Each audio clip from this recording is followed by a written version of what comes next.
দেশ জুড়ে বইছে নির্বাচনী হাওয়া। ভোটের দিনক্ষণ এখনও ঠিক হয়নি, তবে নির্বাচন কমিশন ইতিমধ্যেই প্রস্তুতি নিচ্ছে বড় পরিসরে। শুধু ভোট গ্রহণই নয়, কমিশনের নজর এখন প্রযুক্তিগত হুমকির দিকেও। বিশেষত নির্বাচনে কৃত্রিম বুদ্ধিমত্তা বা এআই ব্যবহারের অপচেষ্টা নিয়ে সোচ্চার হচ্ছে ইসি।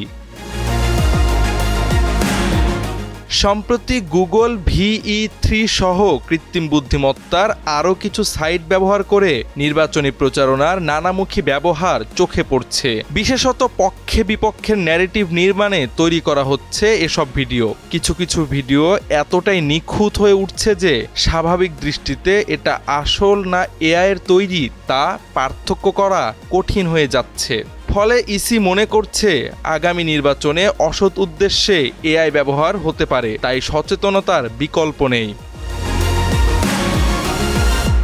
প্রধান নির্বাচন commissioner CEC AMM Nasir Uddin আজ মঙ্গলবার স্পষ্ট ভাষায় জানান, আগামী নির্বাচনে এআই এর অপব্যবহারকে বড় হুমকি হিসেবে বিবেচনা করছে ইসি। এই সংকট মোকাবেলায় কানাডার সহায়তা চেয়েছেন তারা। রাজধানীর আগারগাঁওয়ে নির্বাচন ভবনে কানাডার হাই কমিশনার অজিত সিং এর নেতৃত্বে একটি প্রতিনিধি দলের সঙ্গে বৈঠকে এই অনুরোধ জানান CEC। বৈঠক শেষে সাংবাদিকদের তিনি জানান, কানাডার সাম্প্রতিক নির্বাচনের অভিজ্ঞতা থেকে শিক্ষা নিতে চায় ইসি।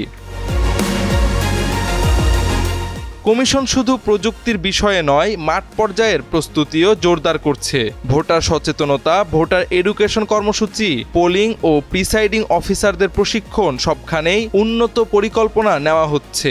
এসব ক্ষেত্রেও কানাডা সহায়তা দিতে আগ্রহ প্রকাশ করেছে। নারী ভোটার অন্তর্ভুক্তি ও পার্বত্য এলাকায় ভোটার সচেতনতা নিয়েও আগ্রহ দেখিয়েছে কানাডা। CEC জানিয়েছেন, এ ধরনের উদ্যোগে আন্তর্জাতিক সহযোগিতা সুষ্ঠু নির্বাচনের পথ আরও কার্যকর করবে বলছেন বিশ্লেষকরা।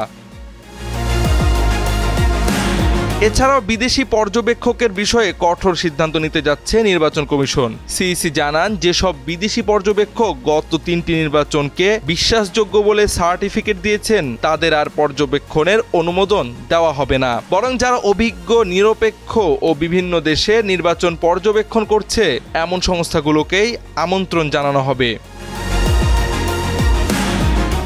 জাওয়াদ আহমদ, সময়ের আলো।